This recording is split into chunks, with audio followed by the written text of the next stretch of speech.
So good morning, everyone. As many of you know, we've been looking at the gradual training. This is something that's described in the suttas many, many, many times. And the gradual training is really fleshing out of the Eightfold Noble Path. What does it look like lived out in a human life? And this morning, we're looking at the part of the gradual training that is mindfulness and clear comprehension. Actually, Bhante Sujato has started translating that second Pali word as situational awareness, Sati Sampajañña. And a really good translation is mindfulness and situational awareness. So what is mindfulness? The most basic definition would be probably present moment awareness. But this actually isn't complete because, people that are doing target practice are having present moment awareness, or people that are cracking a safe, incredible present moment awareness. So there's a bit more to it than that. There is a memory component to sati. Sometimes it even can be translated as memory. And initially, when scholars were translating from the Pali into the English more than 100 years ago, the word sati was being translated as recollectedness. And there's something to that. About 100 years ago, it started being translated as mindfulness. But recollectedness, I think it got changed to mindfulness because it's a little bit awkward. But, just thinking of it like, keeping it together, like got it together. It's that feeling. This memory component of mindfulness, I think Ajahn Brahm has a wonderful explanation. What he would say is mindfulness is knowing what you're doing and what is skillful to be doing. Both those things. So there's this present moment awareness, like I'm here, I know what's going on, I know what's happening internally, I know what's going on with my body, with my mind, with my heart, or there's some connection. That's the knowing what you're doing.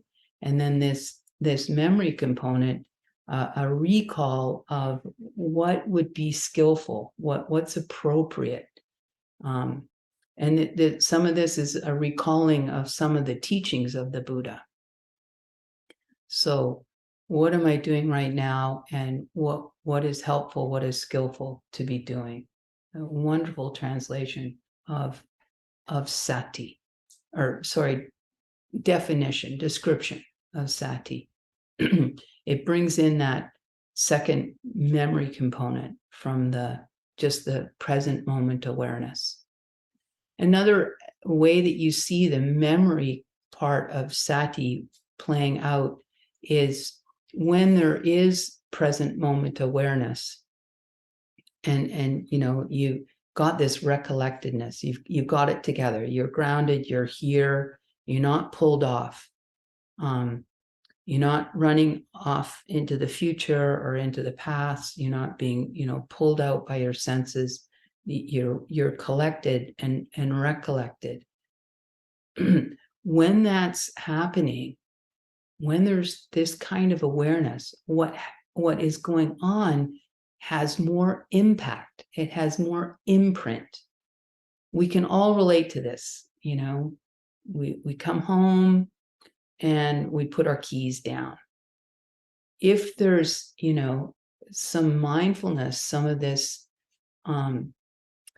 presence, you kind of it's almost like the brain, the mind takes a snapshot of, like, you have this memory, you have this memory of that action, where you put those keys. And we've all had the experience where it wasn't like that. Where are my keys? Especially when you're trying to get out to work in the morning. Terrible feeling. And then sometimes finally you do find your keys, and sometimes you see, oh, there was a little bit of mindfulness. Oh yeah, I remember putting them there. There was a little bit of presence. Sometimes you realize, I have how did they get there? Like, who put them there? So mindfulness very, very much is a continuum, and we all have that experience when there's just no mindfulness, when there's some mindfulness, when there's quite a bit of mindfulness. And then some of us have had those experiences in meditation where there's more mindfulness than there's ever been. And things start to get very, very clear and calm and still. So this beautiful quality of mindfulness and situational awareness. Just to clarify this situational awareness part, there's a bit of a, yesterday we were doing some clearing out, and Bodhipala said something about an urban myth, I think, and a wilderness myth. Yeah. So there's the urban myth. There's the wilderness myth. I think this is probably a bit of a monastic myth, but I'll share it anyway because I've heard it so many times. But it's a great illustration of why is the situational awareness in there. And usually, I would say more often than not, when the Buddha is speaking about mindfulness, he includes, he talks about sati, and then he includes sampajañña, this recollectedness and situational awareness. They come together. So there's this story of a very, very senior Thai monk coming to visit a monastery. Everyone's so, reverent and moved by this. And he's very, very senior. So he's first in line leading the monks as they're going on alms round into the village to collect their food for the day. And he's extremely mindful. There's a lot of, recollection and togetherness and to the minutia. And so it's gone maybe a little bit too far in. And apparently he missed the turn, because there wasn't the broader, the context, the situational awareness, just incredible amount of mindfulness. And walked into a swamp or a river or something like this, so very, very mindful. That's the sati without the sampajañña part. And that there you start to see why the Buddha usually speaks of these two things together. So I want to talk a little bit about, there's a lot of, mindfulness has become quite in the mainstream. And there's studies about it now, all kinds of studies, programs, et cetera, et cetera. So there's a Stanford study, and I think there's a lot to be gained from this Stanford study for our purposes this morning, thinking about ways to understand mindfulness and to cultivate it. In the Stanford study, they had three groups. They had the experimental group, which is a group that they had meditate all day. And then they had a control group that did nothing different. They just had a regular day in their lives. And then they had a third group that they paid for to go to a spa all day. And then at the end of the day, they had people report about their self-report about their level of mindfulness. And the group that self-reported that their level of mindfulness they felt had really, really increased was the group that went to the spa, not the group that meditated. And I think there's so much for us to learn about mindfulness from this study, because mindfulness, this sort of gets complicated. I want to try and be as clear as possible. because there's so much in the Buddha's teachings that's recursive. What leads to, A leads to B. And then you read another sutta that, it's actually B leads to A. So there's very much this feedback loop that happens. And mindfulness is a key one of these. And so when we start to become more mindful and more recollected, going a little bit slower and knowing a little bit more what's going on, sometimes it's, the bad news before the good news. Sometimes you come in touch with aspects of yourself that you've not been, you've been choosing to not be in touch with, or aspects of your life, aspects of your relationship, many things that have piled up a little bit. So the Buddha talks about this. So there's these two things that go, they feed each other, they support one another. So like in the Anguttara Nikaya, the numerical discourses, there's a sutta in the book of eights, Anguttara Nikaya 881, and it talks about the proximate cause, like the thing that gives rise to our conscience, is mindfulness. And yet, when we're looking at the gradual training, where mindfulness is coming in is after we've come in contact with the teachings, we've had a heart faith response, and we've begun to cultivate more morality in our life and more contentment. And then mindfulness comes in. So these two things, it's recursive, in order to have more mindfulness, it's very, very supportive to have begun to address things in your life that are not skillful, things in your life that are harmful, thought patterns and, communication patterns, and even maybe certain situations that you're in, or maybe some addictive things that are not good. You often, if we start to change those and bring them into more healthy, more wholesome patterns, this very much supports mindfulness. But then the Buddha is also telling us that we need some mindfulness in order to realize, this isn't actually working. So these things, they feed one another and they support one another. And so I think that the Stanford study is pointing to that you just have these people meditate all day. Well, if they've done nothing about, addressing some painful aspects of their life, it's going to be really difficult. There's a quote by French philosopher Pascal in the 1600s. And he says, all of humanity, it, Corey knows it, she's smiling. It's an amazing quote, but it really taps into this. Oh, Lannis knows it as well, okay, so it, so I'll read it so I get it right. All humanity's problems stem from the inability to sit quietly in a room alone.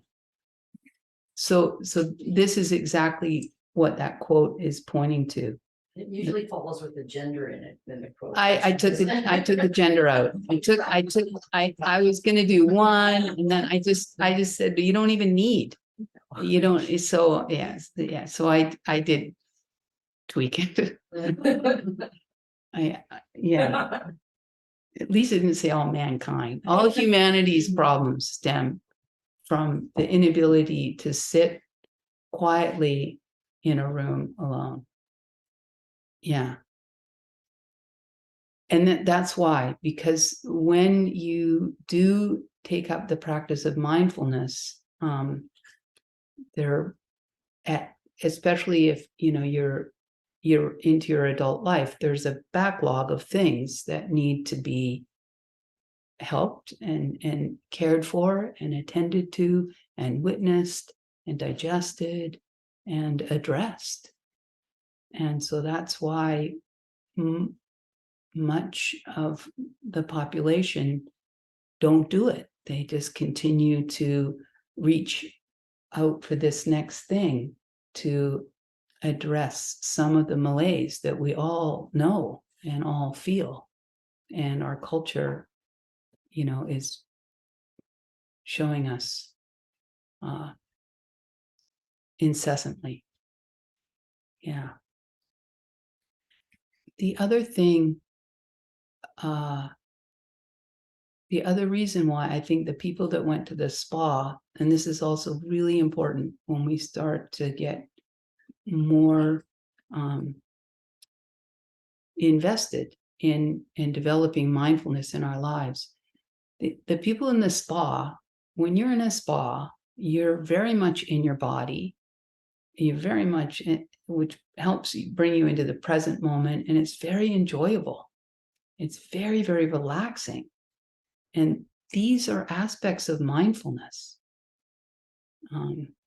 So I talked about, like, there's this thing that you need to untangle, which is your life and your mind and your heart and your body, which is a project. But as you're doing it, you want the mindfulness that you're bringing to that to be as gentle and relaxed and easy as possible. If you want to talk about present moment awareness, and if you want to see how simple and natural it is, just look at children. Children are very much in the present moment and very mindful, I'll have to say. I read stories to my grandchildren, and they're always correcting me when I get the names of the characters. And they're on a computer and they're seeing this little tiny picture, and they are following what's going on so much more detailed and present than I am. So yeah, children are very, very in the present moment, and so this is what we want to be thinking about when we think of bringing mindfulness into our own lives. Something that's relaxed and gentle and fun.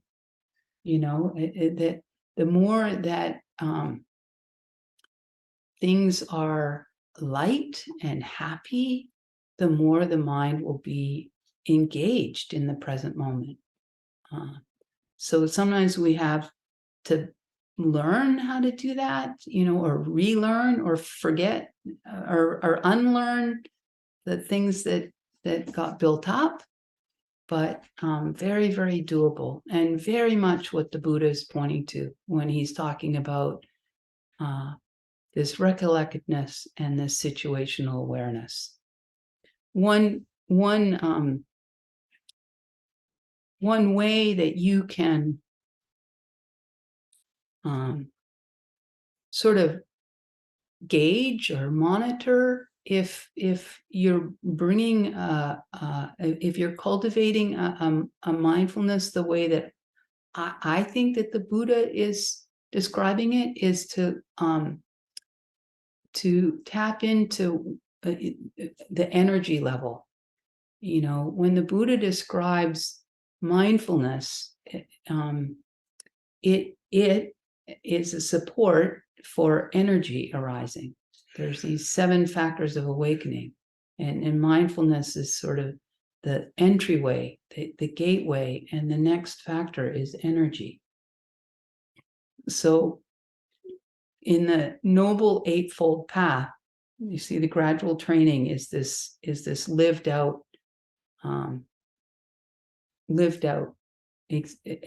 model example of the Eightfold Noble Path. So in the Eightfold Noble Path, right, mindfulness is the 7th factor.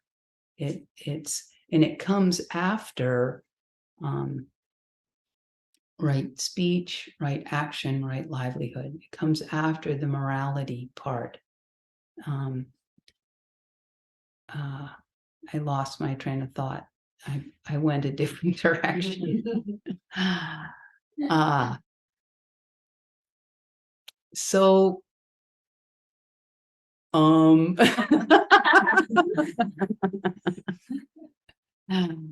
yeah, when it's right mindfulness, it shouldn't be a strain, and it shouldn't be leading to effort and tightness. It should be the opposite. There should be an energy that's coming. So my meditation teacher often gives an example of someone holding a tissue. That this is the kind of awareness that you want to bring to bear on your meditation object and on your life. It's just like holding a cushion, a tissue. So you don't want to be bearing down and like kind of insisting, I need to be mindful, I need to be mindful, and then like upset or beating yourself up when you don't actually have a memory of where those keys got placed.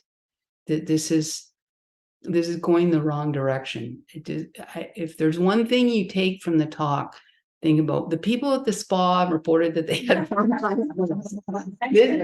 this is the takeaway, that it really is. And as you start to practice, you start to be able to like metaphorically be at the spa. I'm not kidding. I'm not joking. It's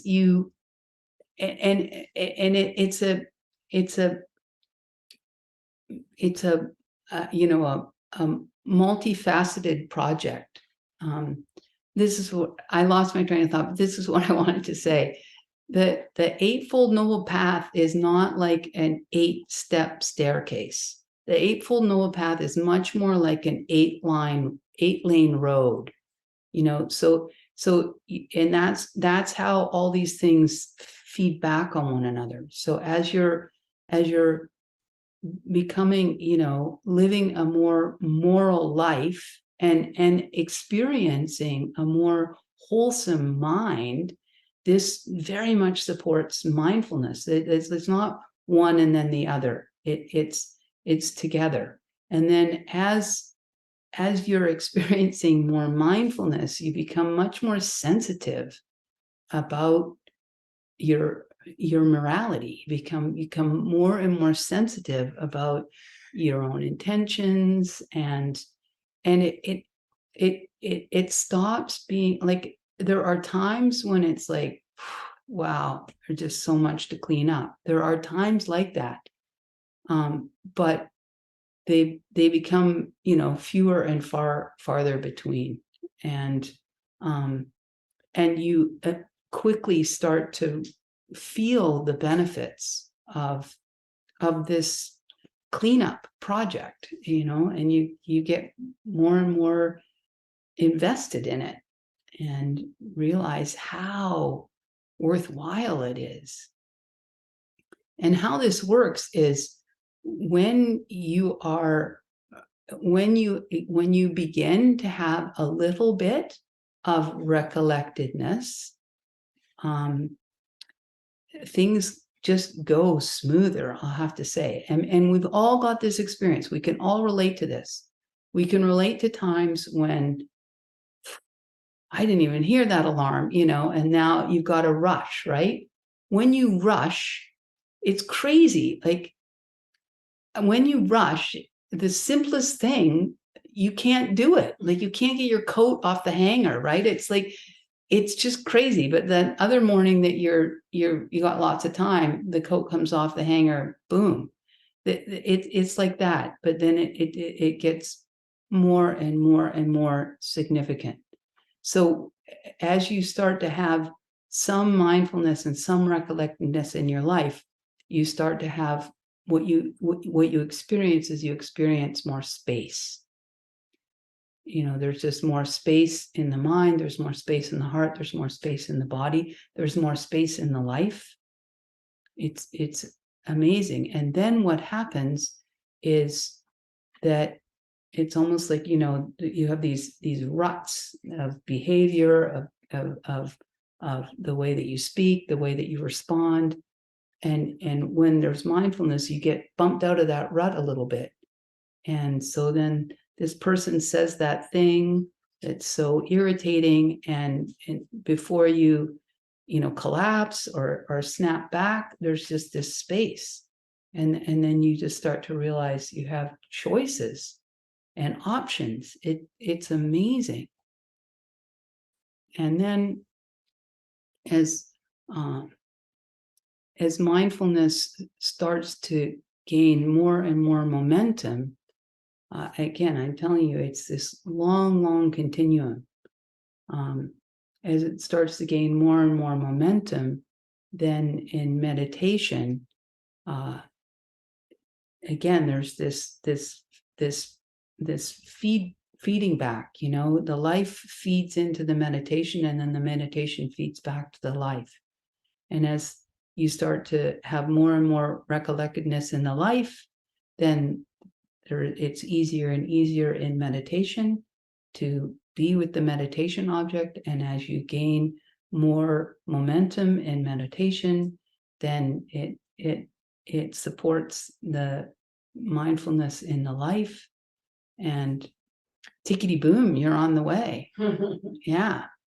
And mindfulness, as it purifies and strengthens, is we're on this seventh factor of the Eightfold Noble Path. It is the portal to deep meditation.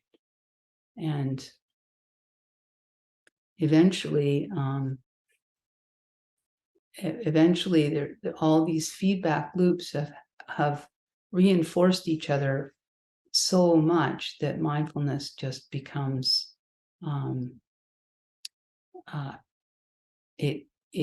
it's doing the meditation. You're no longer having to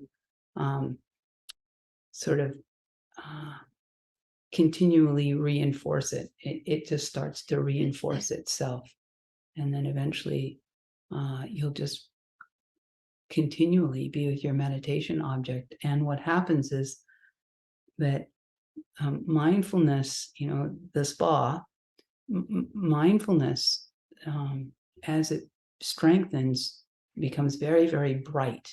The mind becomes very, very bright, luminous, and things become very, very clear, and very, very beautiful.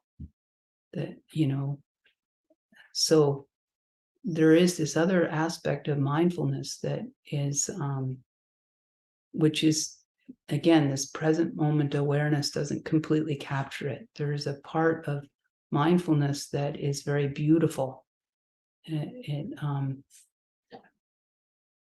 Ajahn Brahm has even coined the phrase kindfulness. That real mindfulness has that quality. It's a very, very, it's not dry. It's a very, very full, beautiful state of mind. And this is another reason, another thing that we can use to incline the mind towards mindfulness and get more bought in, more investment to cultivating it in our lives, is to realize how precious it is, how beautiful it is, how valuable it is, and how nourishing it is. And this is actually what the mind, it's a very natural state. Think about children again. And it's a very, very nourishing state. And if you all think about times in your lives that, we can all think of it. If we closed our eyes and thought of like 2 or 3 of the most rich, deep, meaningful things that have happened to us, it will always be, there will be a tremendous amount of mindfulness there.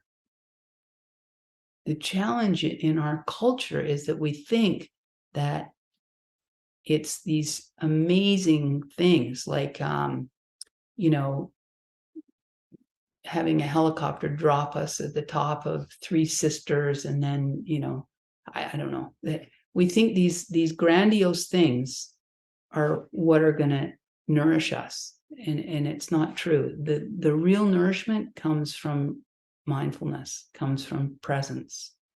And sometimes we need these grand things to bump us into the present, but it's the other way around. It's the presence is really what is meaningful. Yeah. So I hope that we all will grow in our mindfulness, more and more mindful.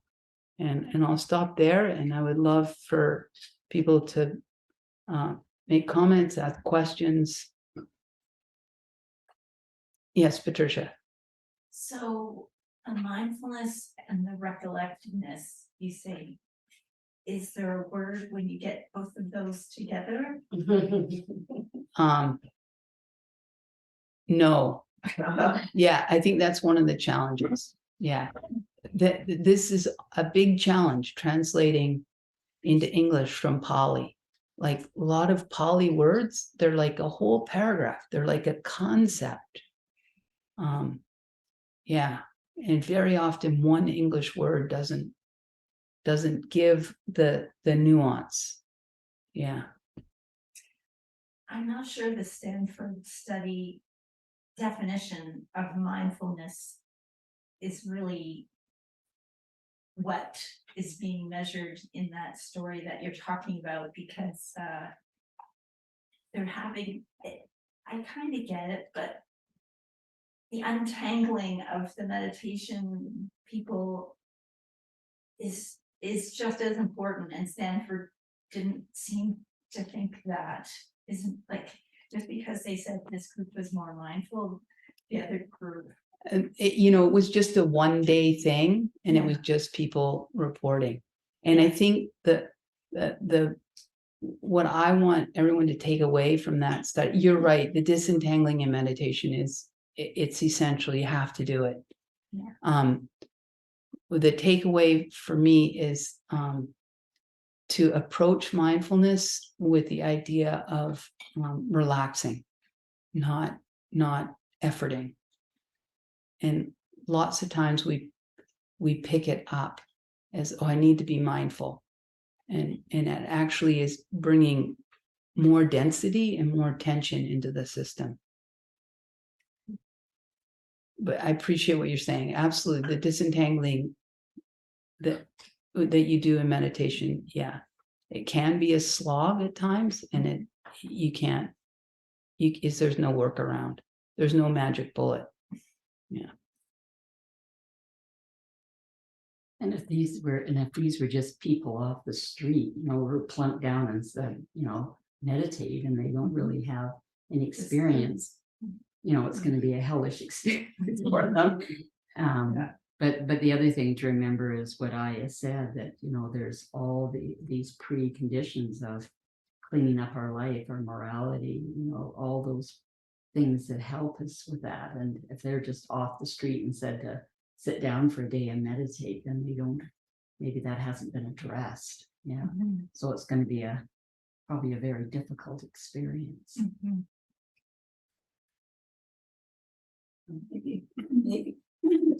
Maybe for talking about that study, it'd be better from our point of view to frame it as the sitting alone in a room with your mind, untrained, so what's going to make your life more present, independent of whether you know something about meditation or not, is relaxation. You're going to get more out of relaxation. Mm-hmm. I think it'd be interesting to have a coach, a meditation coach, while you're at the spa. Both. Yeah. Yeah. So is the recollection side of things, is that you drawing from your experiences and then putting logic into what you should be doing in that moment? I think it's you draw from the Buddha's teachings. You recollect what so even remember there's a part of mindfulness that is you have to remember to be mindful. Like it's a remembering. I'm remembering to be present. And it was implicit in your talk, but the number one thing to remember is right effort, basically. We're looking to build wholesome mind states. You were sort of saying, what am I trying to remember? What's appropriate here? If I'm looking at my inner situation and the situation that I'm in, how can I bring, in the most simple terms, how can I bring lightness, kindness, generosity, clarity to my internal state as well as the people around me? So just whatever you can do to build positive, wholesome mind states instead of negative, unwholesome mind states. Yeah. And sometimes where your capacity at will be that you just it'll be to not do the unwholesome thing. Even that is really, really, really skillful. That's what I've noticed is that I can catch myself Yep. before. Yeah, just exactly. react. Exactly. Corey. I was just thinking about when you said about, you don't need a grand event, but I was also thinking about the words that you used throughout the talk, and that, when I can recollect a grand event, then whereas present and it's meaningful was when I married Lori. The day I married Lori. And so just keep, maybe that's why we renew our vows every year on that day to remind ourselves. So, recollecting those grand events that had meaning. You were in the present moment. It was skillful. Yeah, and what you want to realize, Corey, is that that invitation to have things be that loving and you have that much presence, that's available all the time.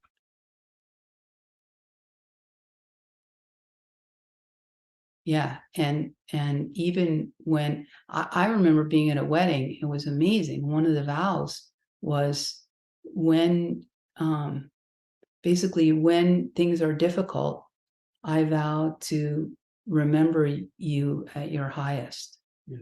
Yeah, it's very beautiful. And so we can bring that, and mindfulness, like you can't do it without. Yeah. Sarah.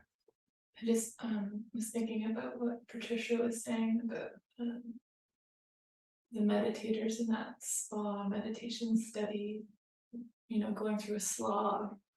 And I don't know exactly what you meant, but I think it's important to remember that even when there are lots of hindrances or obstacles in meditation, if we're able to exercise right effort, we are building our mindfulness. When you're mindful, it doesn't mean that everything's perfectly peaceful, but there's mindfulness that's being built when we're able to let go of those obstacles. What makes it a slog is that if our tendency is to be really attached to those obstacles, they keep coming back over and over again, so it takes a lot of effort. But through that effort, I think we can be hardened that we're sharpening our mindfulness. Lori. Thank you, Erica, Sarah. I think from the retreat where you reminded us of the 6 R's, and I really have been using those, and the re-smile one is so good. Like it just brings so much lightness and joy.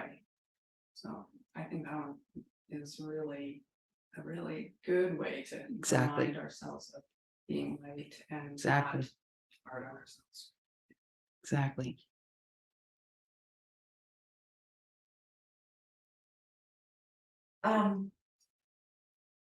Is it most people's experience when you're meditating alone that you're not lonely?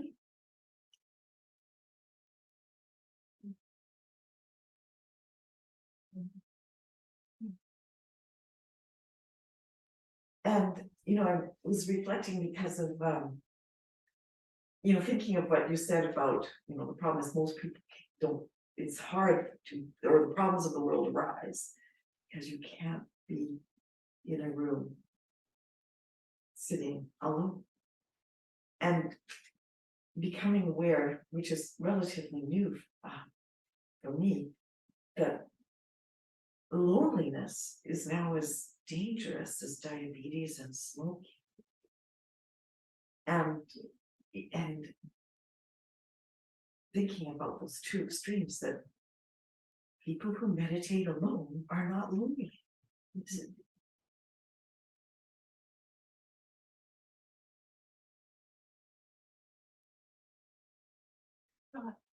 Yeah, yeah.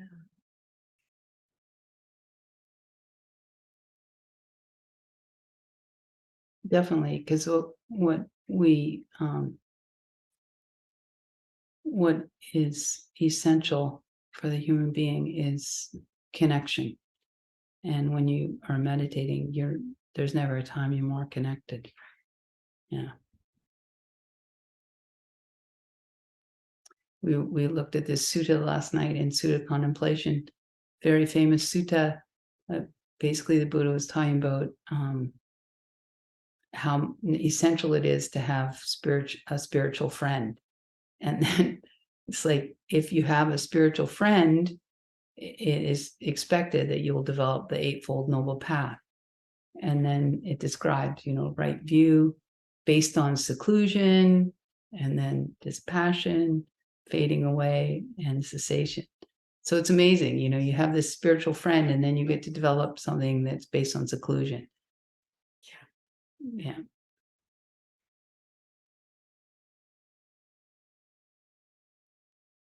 Someone that inspires you to be happy alone. Yeah, exactly. Yeah, someone that models what Thich Nhat Hanh says is wise selfishness. Yeah. Yeah, you become your own best friend. And it's very, very beautiful. Ayya Ahimsa talks about it's the greatest love affair.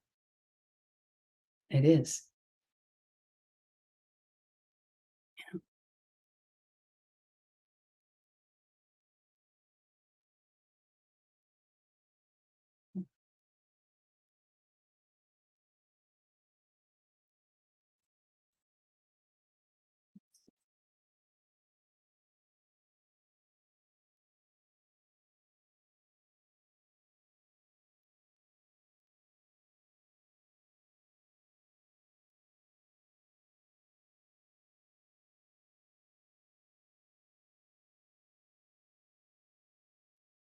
So we'll end with the Brahma Vihara, the beautiful emotion of equanimity, upekkha.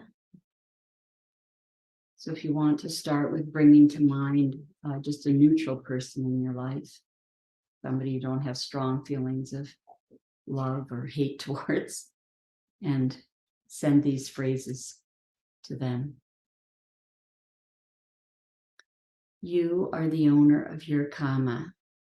Your happiness and unhappiness depend upon your actions, not upon my wishes for you.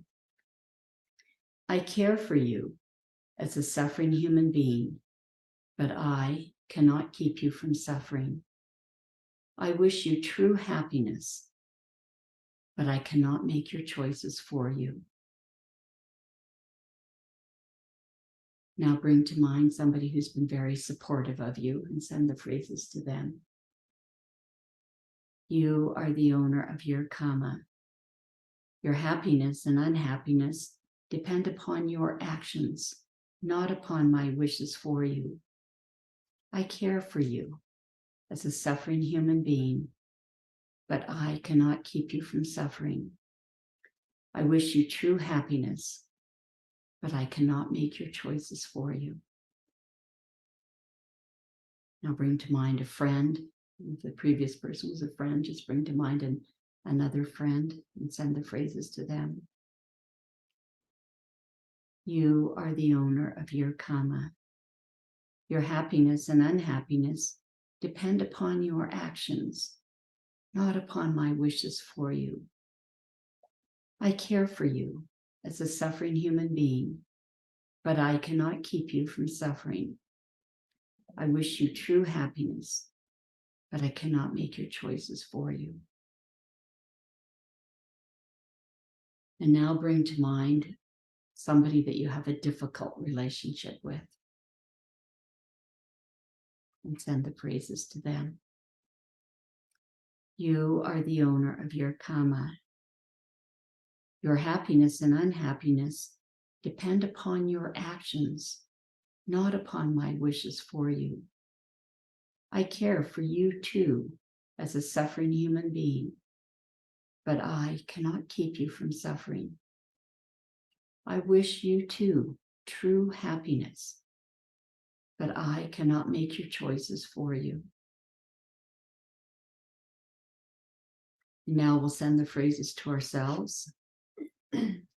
I am the owner of my karma. My happiness and unhappiness depend on my actions, not my wishes or hopes. I care for myself, and I am determined to follow the path of peace, the Noble Eightfold Path, the gradual training.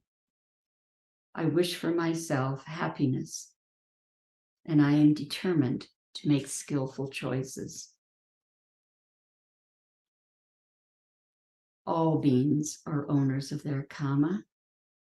The happiness and unhappiness of all beings depends upon their actions, not upon my wishes for them.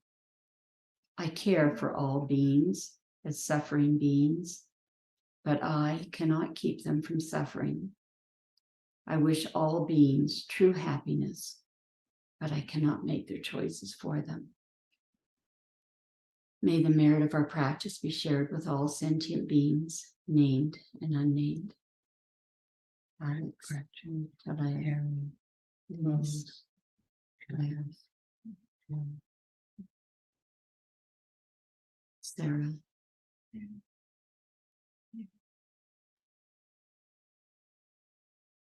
May all beings be well and happy.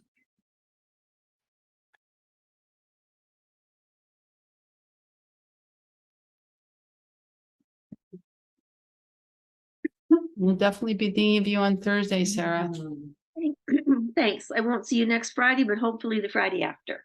Okay, great. Thank you so much. Bye. Thanks. Bye. Bye, Sharon.